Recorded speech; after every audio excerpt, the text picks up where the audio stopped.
நிறைய பேரிலே நமக்கு சின்னம் கிடைக்கப் போகிறது எனக்கு தெரியும். ஆனால் வெளியே சொல்லக்கூடாது. நாளை வரும் வரையிலும் அந்த சின்னத்தை பார்த்ததற்கு பிறகுதான் நாடே வியக்கப் போகிறது, நாடே அஞ்சப் போகிறது. ஏன் சொன்னால் இவரை வெல்வதற்கு இனி தமிழகத்திலே 16ஆம் தேதி என்று கூட்டம் கூட இருக்கிறது.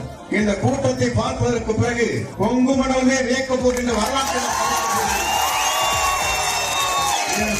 வரலாற்றுக்கு சொந்தக்காரர் நீங்கள். 2026 மே மாதத்தில் அமையப் போகிறது என்ற வரலாற்றை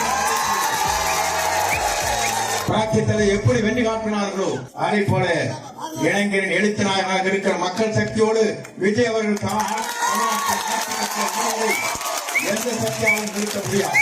அம்மாவும் அதைத்தான் செய்தார்கள். நாளை நம்முடைய இளைஞரின் எழுச்சி நாயகனாக இருக்கிற விஜய் அவர்கள் செய்ய போவார். எல்லோரும் இன்று ஒருமனதாக நாளை ஆட்சி மாற்றத்தை நாம் எதிர்பார்த்துக் கொண்டிருக்கிறோம். ஒரு நாள் ஒருவரை ஏமாற்றி விடலாம், பல நாட்கள் ஏமாற்ற முடியாது. இளைஞரின் எழுச்சி நாயகனாக இருக்கிற விஜய் அவருடைய இயக்கத்தை நாம்